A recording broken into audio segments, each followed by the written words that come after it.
livid, and I was about to drag him out that truck and show him a little bit of trucker justice over on the fuel island. And I didn't know what I was going to do with him yet. I already had my chains out, so maybe Cowboy was going to have a real sexy time over on Fuel Island, or maybe he was going to catch a thrashing from those chains. But lucky for him, the little devil on his shoulder shut up, and I just put my chains back in my damn truck, and I went off back along, whatever. And I went back to my day. You can still see I'm a little frustrated by it. I was pissed.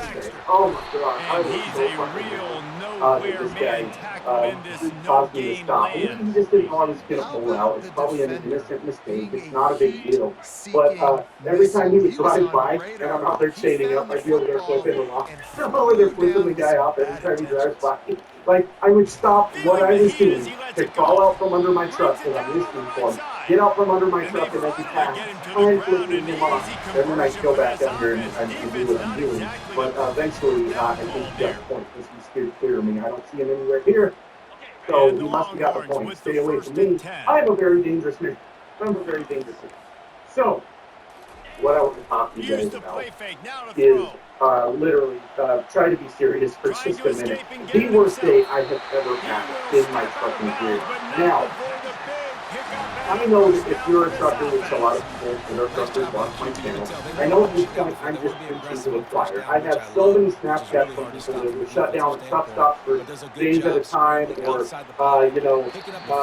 shots of them on the road, and the road was just ice and trucks everywhere, and pit over trucks and jackknife trucks, and it has been absolute chaos for a lot of us out here right now. So I understand that we have all been going through it, right? And we've been having a really rough, I see at least last few days, maybe longer. I managed to avoid what was some really bad areas, which surprisingly I think was like Iowa and Kansas and Nebraska and things like that were just getting absolutely hammered. And those places do have winter, of course, so it's not that surprising.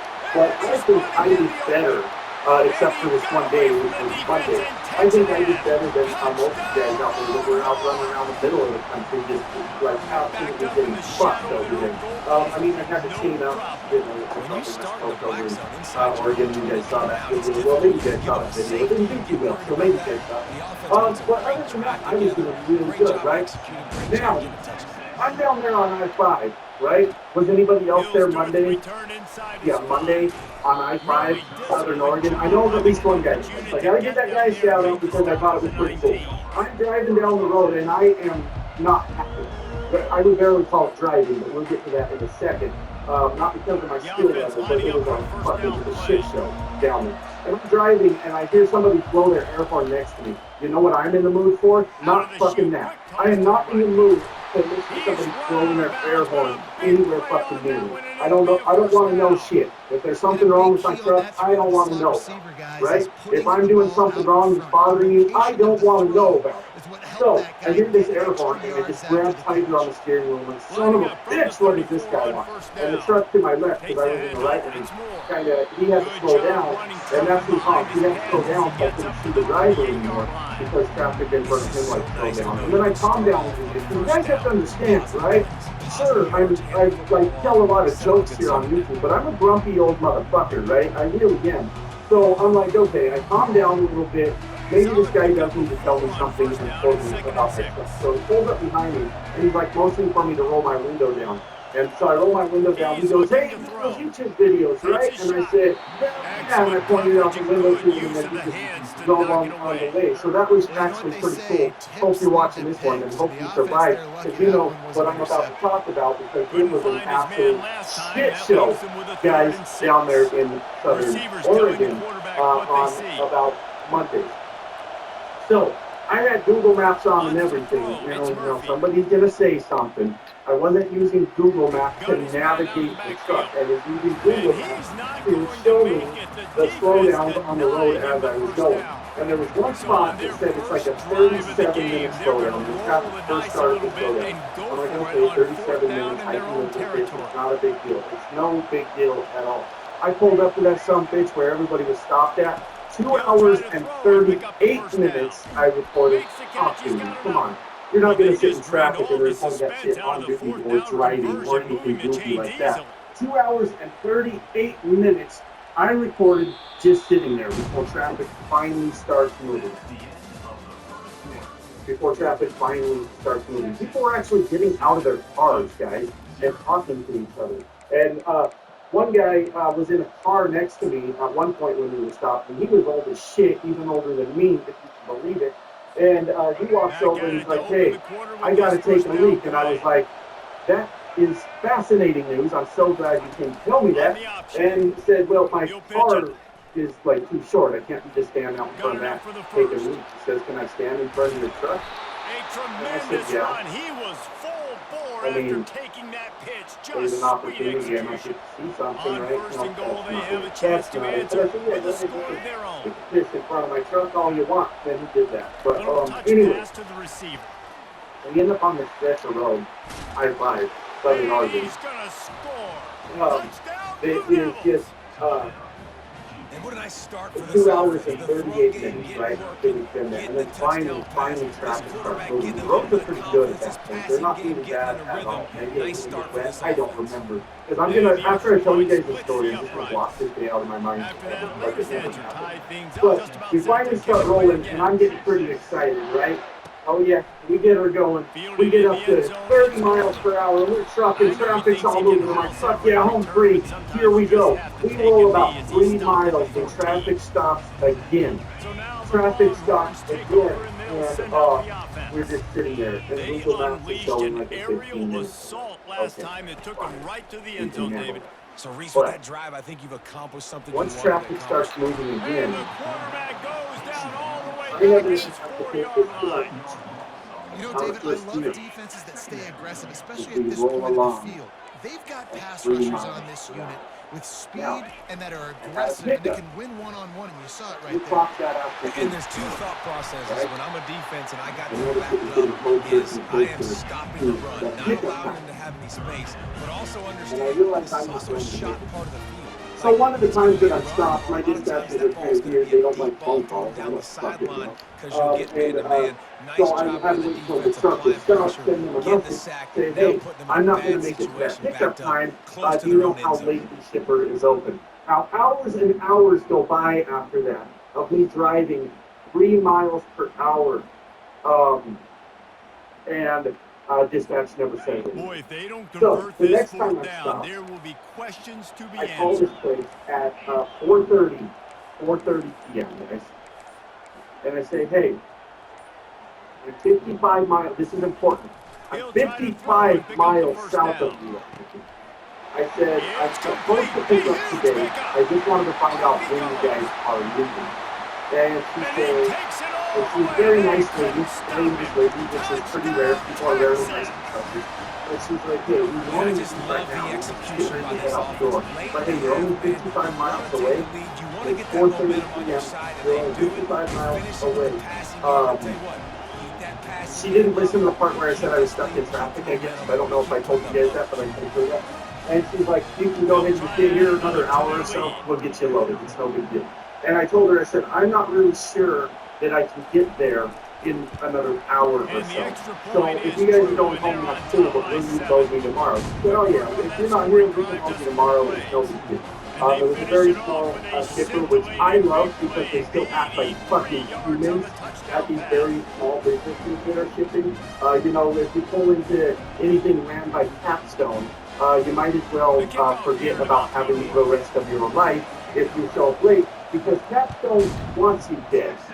Capstone wishes death on truck drivers. That's true. Look it up. It's on the internet. It's on the internet. So if you show up late, it's on the internet now because I just said it. There you go. Allegedly, shit. I don't need any legal trouble. Allegedly, Capstone Logistics wants all truck drivers to die, and they want to run out the clock. They want to lock you into a dock until you die of natural causes right there on the dock. And the good news is, not only does your family have to pay for your funeral now and whatever expenses can cost to move your stinking body back home, and they got to get your truck all cleaned out, and now they just lost their main source of income because you're fucking dead, right? The good news is Capstone's only going to charge you $295 to get the truck unloaded. So that's the really cheap part. Thank you, Capstone Logistics, for being such sweet, awesome people. We need more like you. So it wasn't Capstone is the point. It was just a very small company, and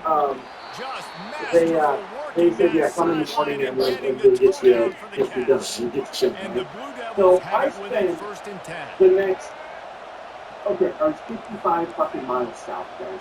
55 miles south at 4:30 p.m. I spend the rest of my life, it feels like, in my truck, in the right, traveling somewhere between 3 and 5 miles per hour between stops that would last for an hour at a time, where you would just sit there. You would just sit there for an hour at a time. And I got to back up a little bit. I got to back up. When I was way down southern Oregon, let's say Roseburg, I think that sounds about right. They have a lug there that I pulled in to fuel. I forgot to tell you guys this part of the story. I pulled in there to fuel, and they had pumps in front of every pump, and every pump had a sign on it that said out of fuel. Well, I guess the fuel truck didn't get there. I don't know. I didn't go ask questions. Well, my company only fuels up at Love. Well, you can get fuel at other places, but you have to call them, get them to open up the fuel card. I should maybe look into getting my own fuel card. I don't really know. Never mind. I'm not going to do that joke because it would be taken so far out of context because it's a different video. There's a certain group of truckers that really love discussing fuel cards, and I can't do it here because the context would be fucked, and then people would be like, Josh is doing hate speech right now. So that's not what I want to do. Anyways, if anybody wants to tell me about an awesome fuel card, I'll listen. But okay, so I was at 1/8 of a tank when I pulled into this club, right? It was like I'm gonna be absolutely just fine to get there. And all the pumps are down, right? Now I know that my company will open up the fuel cards, but they say we cannot open up the fuel card for Pilot Blind Pig. Well, the next truck stop, the only one before all the traffic was going to stop, was a Pilot Blind Pig, and there was nothing else. There was other places once you got into where all the traffic was stopped, according to Google Maps. So I pulled into the Flying J, and I got in line at the fuel pump, and I called dispatch, and I said, hey, I need the fuel card open for Flying J. I was kind of playing it a little bit ignorant at the time. And she goes, we absolutely cannot, no way, no how, open up the fuel card for Flying J. I said, okay, I hear you, but I have an emergency.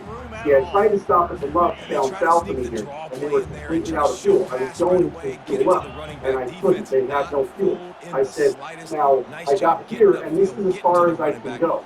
This is as far as I can go before I'm stopped on the side of the road with no fuel in the truck.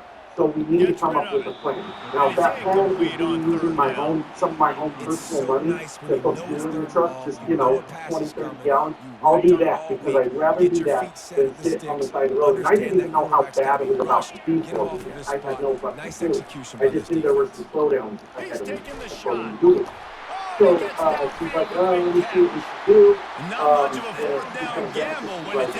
just don't really know. I said, we gotta find out. I said, we're gonna have this truck broke down on the side of the road, and I don't want to deal with all that. So lucky for me, sometimes I'm not very assertive, guys. Lucky for me, I was assertive, and I told her what was going on, and it had to happen, one way or another. You had to get fuel in that truck. So she comes back and says, okay, we can make it work at Flying J. She said, we got to jump through a few hoops to do it, but we can do that.